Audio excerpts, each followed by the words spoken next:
Hey everyone, Jim Phoenix here, and today's What's Cracking, we have the whirlwind of Lauren Jane Barnett. That's right, if you ever read anything about London horror, you know Lauren Jane's work. We've got the book, we've got the movie with Adrienne King coming out, darn her, and London Horror Movie Club. Get your tea and crumpets, because this is gonna be fun. Hit it.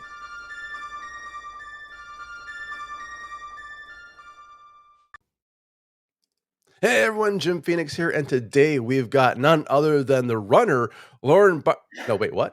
Oh, I'm sorry. The horror enthusiast extraordinaire, Lauren Jane Barnett. That's right. Sorry, I thought we were doing a running show today, but it's I okay. love that. Pleased to meet you. I'm so glad you can come from London, yeah? Yeah, thank you for having me, and thank you for doing it at a reasonable hour. This could have been at midnight my time. Oh, I can change this. Oh, like next time we'll be less accommodating to people. No, it's wonderful. I've looked through your writing and your artistic history, and I'm like, oh, this is my jam. Like Deaf Lines walking London through horror cinema. I love absolutely. This is me. This is 100%. So I'm just going to talk about your process, going from writing to something like a movie that may or may not get, talking to today about. Yes, please. So why horror? Of all the things, why horror for you?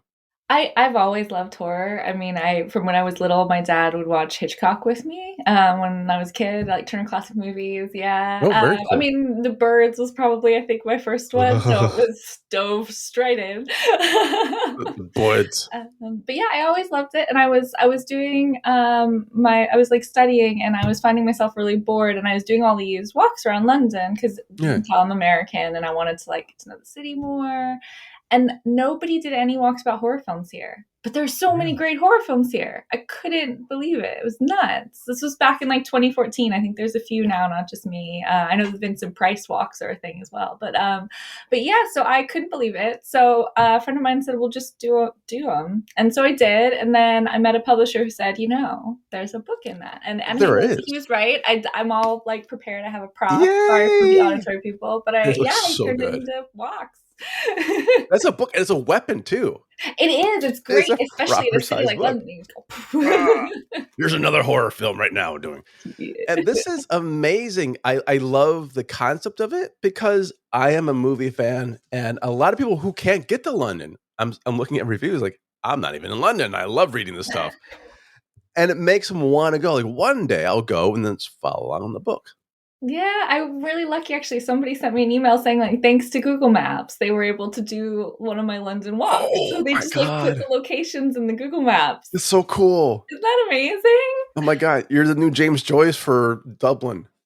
Like we're doing Bloomsday walk. Let's do the London walk. Oh my God. That's a tour package. Okay. Well, so you did this. I have to ask because it is not a small book. How long did it take you to write that? Just Oh, so when people ask me this, I'm always really intimidated to answer because technically, if you start from like the moment a publisher said, "Hey, write this," and I finished the manuscript, it was only a year. But I'd been giving the walks for right. 3 years. So it's like 3 years of researching the walks and doing them and changing them, That's so and then only a great. year of writing it down. Oh my God. So did you ever think about doing something like this and then selling it as a tour thing? As in, you had the headphones on. This is my tour right now. Just like walk around London. Here's your headset. Walk around. Yeah, you can actually my Chelsea walk, London Month of the Dead has it recorded, and you can pop your headphones in. They've got a cute little map that they do with it and Oh, everything. I It's a love lot it. of fun. Well, good for you. And that has to be an amazing thing. Giving tours is one thing, but learning about the area because you are interested in the area sells it even better because you have a vested interest, right? I loved it. And I mean, the coolest thing as well was you get, especially with a city like London, it's Yeah. changing all the time. You'll walk through like these really, really modern, all high glass apartments, and you'll turn this little corner, and then there's this really weird looking Victorian street that's like 10 Yeah. feet long. And you go, oh my God, that's where they shot the werewolf at the end of American Werewolf in London. Holy cow. And it's because That's in right the there. middle of nowhere, there's this Victorian road. Why not? Yeah. Oh, wow. That's better. I tried making one for Canvey Island. It did not work as well. Oh. Like the I only thing totally shot there feel was my why friend. though. Why did you decide to do that? I know it was I was there, I guess. I was feeling no, it's really good. And I want to get into your background because you liked, well, obviously you're a good writer. You're a Thank fantastic you. storyteller, right? How does that translate from books into maybe the film? Yeah, I mean, interestingly, the a lot of my short stories, people said are very cinematic. One of them is getting adapted into a horror anthology next year, actually. Really? So it's weirdly it kind of worked for me. I guess I'm very visual in my writing, which sounds strange. But No, but it's an asset. I mean, it does. Yeah, some people are like I don't describe anything. It's imagination. No, no. When you make it pop out of the page, it makes a cinematic experience for the mind, and I love what you do. oh wow, thank you so much. Yeah, I'm really honored. It's been a great year actually for me in that respect. I've been able to write for a couple horror films. I just finished I shot in it as well. I was an actor in it as well. But we did a short for Video Shop Tales of Terror too, really called Invasion at Studio 69. So nice. it's gonna be it's very 50s B movie plus porn spoof. It's hilarious. And How am I not then in that? I know, right? It's basically my Um, nightmare. and then I got one of my I wrote it originally as a story, and I gave it to my partner as a director, and we were just friends at that point. And Right. I gave him the short story, and he said, "You should write this as a film." I was like, "Okay," so I did. I wrote it out as a screenplay, my very first one, and Misty Moon Productions picks it up. I'm filming it actually next month, which is crazy. It's called Darner, and it's with I couldn't believe it when he told me she said yes. He gave the script to Adrienne King, who's Oh the my god. the last girl in Friday the 13th Part Yeah. One, and she loved it, and so she's the lead in it, and I Oh, that's couldn't amazing. believe it. That's an amazing. I love when I saw like Adrian King. I'm like Adrian King, Adrian King. Yeah, Yes, it is. Like, yeah, it is. Like, look at them. Like, oh my god, you I do have can't believe it. Adrian We King. have it's so funny actually. We're doing this today. We've got like an initial meeting and Yeah. tomorrow, and I'm like so nervous to actually meet her. I know she likes it, which is great, but I'm still like I can't believe I'm Wait, gonna be just talking to Adrienne King. yeah. You're like trying not to talk about. You're going to talk about the movie at some point, right? Right? I mean, I have to You figure have out to. exactly the right moment to do that because I want to look professional. It's a professional meeting Right. and stuff. But I might just be like, oh yeah, I'm sure it was a lot like when you read the script for Friday the 13th. No, man. I have a friend Jason, and his mom doesn't like him. Oh, what was that? That one? Jason's mom. No, um, that's exciting. That really is, and it comes from someone reading your short story, believing in you and this and in the story, and going, "This is amazing for a film." And you still have to have the talent to pull that off, though. It's luck plus talent, right? I mean, it's not just like I went through the universe doing nothing. No, you worked at it, yeah, really hard. So I mean I've been writing for ages before I was able to do it professionally. I think I started in like 2007, and I'd always write short stories or something. And right? you get a lot of rejections, but like some are nice enough to tell you what to fix and what to work on. Some of them just Yeah, never respond to you ever again. that's a rejection, right? To all the editors out there, give you some feedback. Thank you. It makes us better writers. Yeah, it's weird. It's the like I want to be a writer. Like, were you popular in school? Yes. You know, You you're should. gonna get a lot. Welcome to rejections. Welcome to ghosting. I think the editors invented ghosting for that. Exactly. It's like it's not even a form letter. It's like yeah. It's really funny because everyone's always like, "Oh, it must be so full of rejection," and I was like, "I wish they were personal enough to reject you. That would have felt nicer to me." Yeah, I wish it was like, oh, we hate your story. So we could fix on it. Nothing. Like, oh, okay, thanks. What was the best rejection you got? Curious. Oh, I think actually weirdly, it was probably for my very first story that got published, which was Toujours, which was a while ago, 2010. I'd written it as a draft much earlier, and I'd submitted it Right. around a few places, no replies, no replies. And somebody wrote back to me and said, the idea is so creepy, but you don't show us that it's creepy. And I was like, that's a weird, Huh.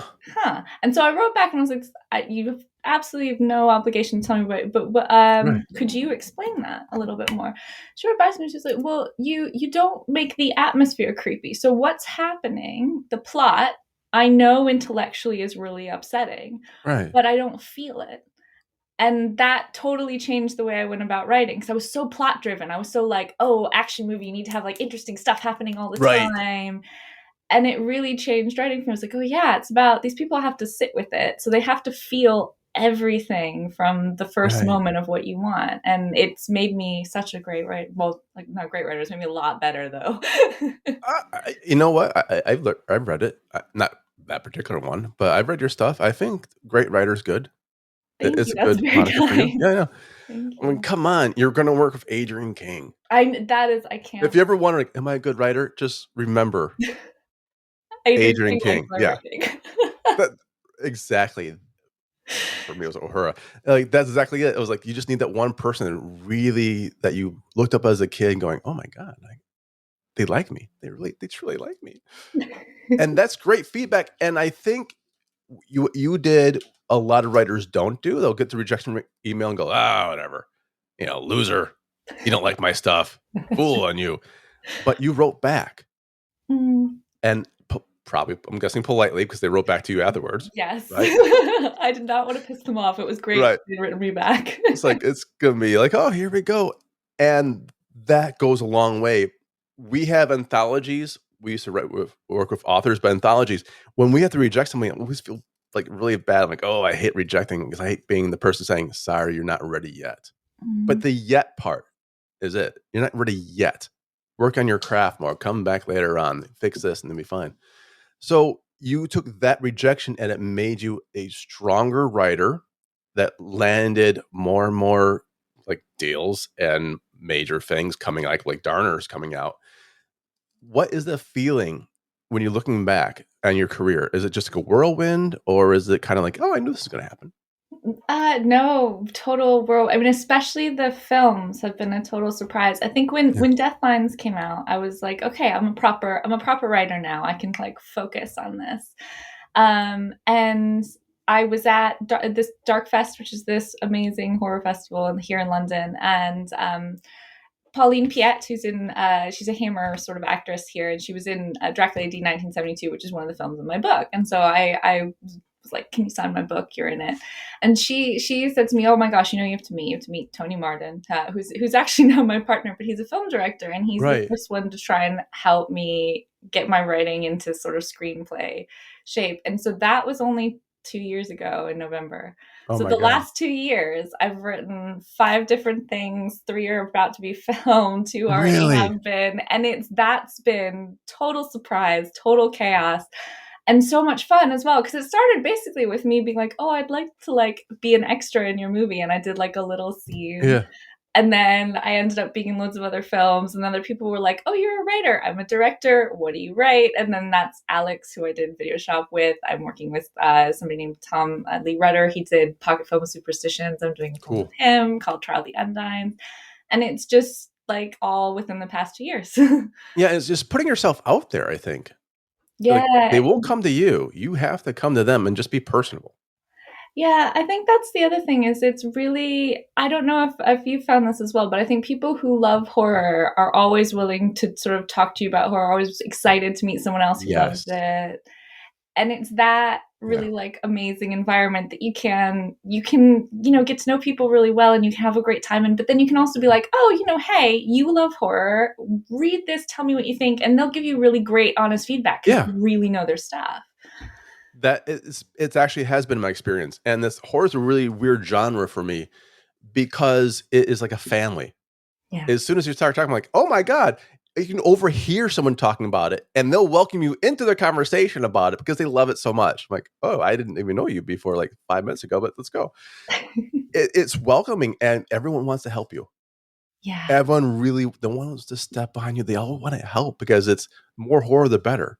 Yeah, More art, the better in exactly. the world, absolutely, and then not only are you doing the movies and the books as if that wasn't enough, but I loved your tagline is the sound of vision.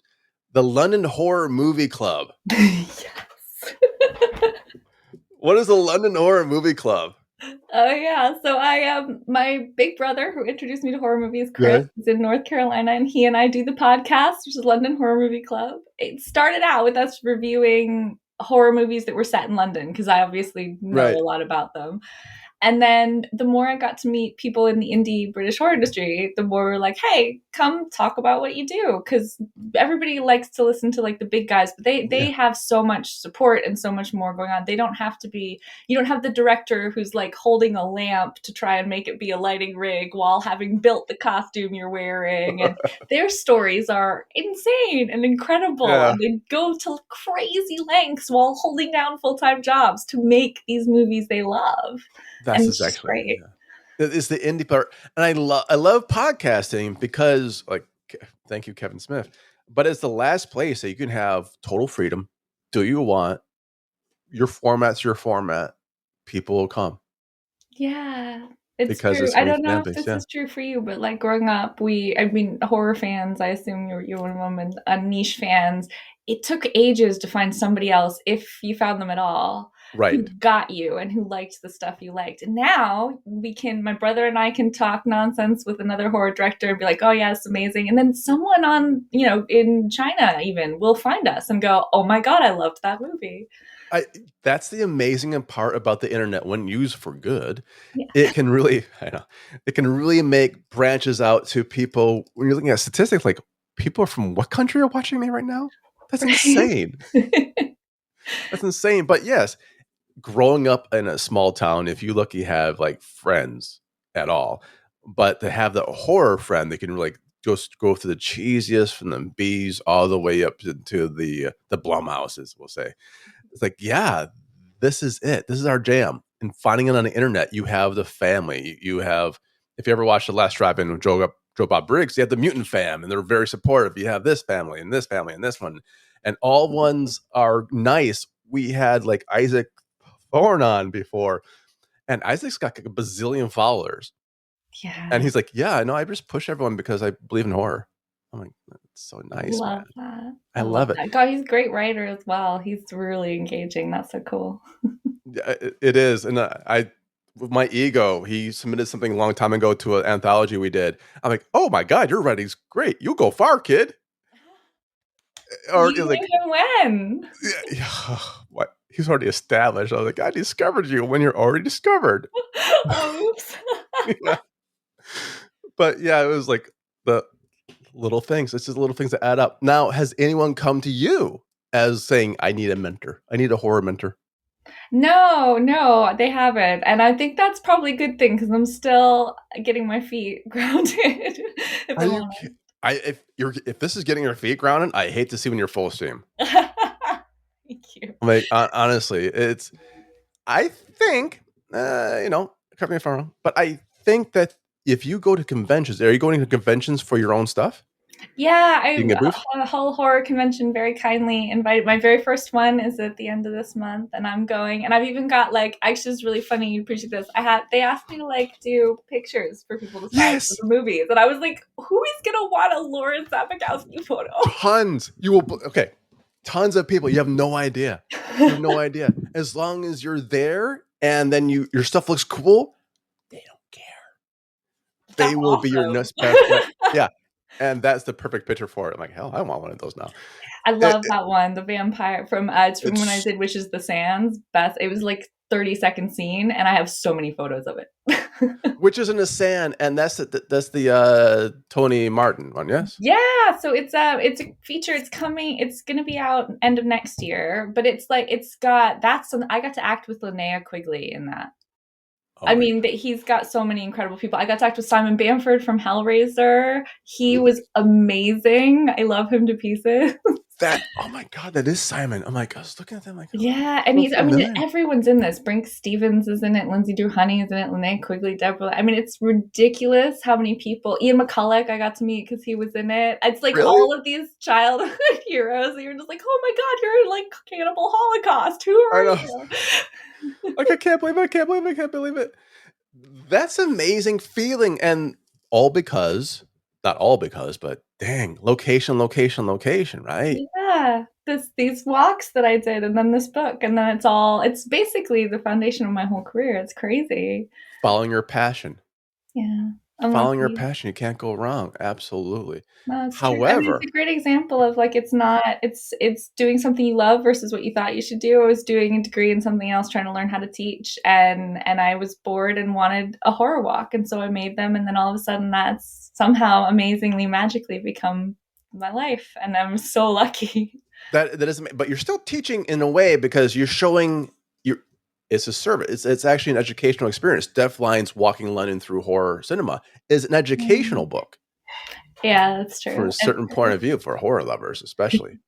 Thanks. I Yeah, actually one of the things I loved about this was it's not just so when you give the walks you kind of read the room and you see whether people are more yeah. interested in talking about the movie or they know this movie really well and they want you to move on or whatever. But with the book I got to talk a little bit more about like why did directors want this location? Was there something cool to it? Was there something more to it? And that was just I love that. That's my favorite bit. The going into it is very well done. In fact, I'll do four. For the first four people who DM me, email me, call me, whatever, we will give you a copy of Deaf Lines Walking London Through Horror Cinema by none other than Lauren Jane Barnett. Oh my god, that's Shipped to amazing. your house gratis. There we go. First four people. Now, what's next? Besides, I know we're doing Darner with Adrienne King. You're probably just all in Darner. Could you imagine going to a convention next year with Darner out? I You know and it's Adrienne King sitting in a crazy. booth? It's gonna be insane. And then as well, that'll be when I so there's we're doing a horror anthology as well with Misty Moon and them. So I've got another thing with them over here. Bill Fellows is quite famous. Did you ever watch Ted Lasso? Yes. So yeah, everyone does. Like, So in the everyone on the planet, pretty much. Yeah. in this sort of season, you see him mostly towards the end, but you also see him in the first season where he's the previous coach, the one who's wearing the wave Yes. shorts. That's Bill Fellows. I'm doing something with him as well, which is very exciting. That's in the anthology, and so I've been writing for this Cool. horror anthology, and I can't. That's filming next year, and I'll be able to go with like Adrienne King, and I can't Good believe for it. It's you. ridiculous. You're on a rocket ship. I'm very lucky, Absolute is what I rocket ship. am. Enjoy the ride. Enjoy the ride, man. Thank you. And one day we'll be watching you on Joe Bob Briggs' season and be introducing your movie Oh my god, that'd be to the world. amazing. That would be so cool. My God. Well, so we covered up. We've got your books. We've got London Horror Movie Club. We've got Darner with Adrienne King. I can't believe that. I'm Can't jealous. do that. I'm extreme. You have no idea. I don't get jealous. I'm jealous. It's I'm so jealous. it's so crazy cool. I can't even believe it. It's ridiculous as well because it was like the producer Stuart Morris. Yeah. He said, "Oh, I'll send it to her, but like don't get hopes up. You're young writer or whatever." And he was like, "She'll be very honest." And I was like, "Okay, totally fine, totally fine." And he's like, I got this little text message, and I was like, "I sent it to Adrienne. She absolutely loves it and can't wait to meet you." And I was like, Oh "No." my God. I couldn't believe it. I was Oh my oh, God. Start screaming up and down. Like, exactly. I was just so excited. It was oh my so God. fun. Good Can't for believe it. you. That's an amazing time. And for those who want to see you at the convention, where is that? So this is Hull Horror Fest. It's in Hull, and it's from 26th of October. I think there's still tickets, and it's really, really great festival as well because they've got like loads of people from all different aspects of horror. So there's lots of writers like me. Nice. There's people from things like Winnie the Pooh, Blood and Honey. And they've also got quite a lot of like people who do like I don't know if you know that like the horror cross stitch and like horror baking and like it's just horror palooza all over your face. It's I the best love thing ever. Horror Palooza. Horror Palooza all over your face. I think that's a tagline for it. that's a, that's a shirt for it. Well, that the Hall in Hall, really? Yeah, I think it's one of those things where people know, especially in England, you obviously know the London ones, and everybody knows Yeah. your love for Manchester, but they've gotten kind of so crazy big that people miss the smaller, like, oh, you can actually spend time with each person and hang out with them. And Yes. Hull does that. Like it's only a couple of thousand people, so you can be with that person, you can talk to them, you can actually like have a nice time with the person that you're meeting instead of just like, hi, Next. Thank you. sorry, Next. have a Thank nice you. day, Next. bye. Yeah. That's it. I that's why I do love. We're going out to Winnipeg soon, and it's more of a smaller con, and it allows you to have FaceTime. Yeah. allows you the half second besides like the production line, That's amazing. I'm still holding out for Canvey Island Con. Me Oh, and Andy Yao from White Light, we're gonna go there. We're gonna have just us. Just him and I. that'd be so No, cool. we could do that later on. So when you're going to the convention, I have to ask, are you also going to bring your book? Because Yeah, you got so the that's photos. my main thing is I'm bringing my book, definitely, and I'm also going to be bringing the book for Witches of Sands. I play like 6 characters in it, so there'll be like all sorts of Yay! yeah. That's And so awesome. I'm hopefully going to also be able to bring a Darner poster so people can have a little sneak of that. I just a little sneak is just put down Friday the 13th stuff on your desk. I think you'd be like, really? Like that would be awesome. Now, I asked this a lot of all my guests. If you can give advice to the younger version of you, like the little kid version of you, what would that advice be? Oh wow, that's an amazing question. I think the big thing would be that it's okay to mess up. I think I was really hard on myself and like working on my work Really? as well. And I think it was being really like willing to ask the question of like, what do I need to do for my writing. So that was really important instead of just going I suck and I'm terrible, which I think meant I did it a lot later because I got to basically I think what happened is I got into my 30s and was like, well, fine if people think I'm an idiot. But if I felt that earlier, maybe I'd be Yeah. where I'm at then. That's an amazing advice because I think as kids we are very hard on ourselves. Yeah. Yeah. And just being able to loosen up, and sometimes it takes the age and wisdom to see this, to go, "Oh, crap, hold on, I can just be myself, Yeah. and good things will happen." Imagine that, I doing know. something I wanna do, you know? That's very touching, and if people wanna be more touching with that, where can we find you on the internet, interwebs, socials? Okay, so Lauren Jane Barnett is the sort of at for my TikTok and for Instagram. Lauren Jane Barnett is also my website, so I'm very sort of brand accurate. But you can also look up the London Horror Movie Club. We're on YouTube, we're on Facebook, and you can see my amazing brother who taught me to love horror movies and scared the crap out of me when I was little. He's the best thing in the whole world. And you can also find me on IMDb, which is mental. Lauren Jane Right. Barnett. I Have a know, look. isn't that the best? It's so weird. It's so weird. I love it. I love it, and I'm subscribed. So if you haven't subscribed to London Horror Movie Club, do it now. Click the Thank bell. you. I We'll finally be get that. subscribed Yeah, now. it's amazing. I thank you so much. I can't believe how quick things are going for you in a great way, and I'm going to follow your career. um, I want to hear all about how the signings went in Hull because that's going to be amazing. And then, of course, Darner with Adrienne King. Yeah, yeah, yeah. Keep us in mind. I can travel to London for an opening. yeah, I'll totally. I will do that, and I'll make sure you get an early screener copy of The Witches of the Sands. Oh, thank you. That'd be amazing. Yeah, Honestly, that you just made my day. my pleasure. Very cool. Very cool. Thank you again. Remember, you're Lauren Jane Barnett. The only thing you're running from is zombies. Yeah. I'm So stoked. Lauren Barnett, the runner, eat that. Yeah. Uh-huh. Thank you That's so much. that's it for us. Thank you much for having us. Bye, everyone. Bye.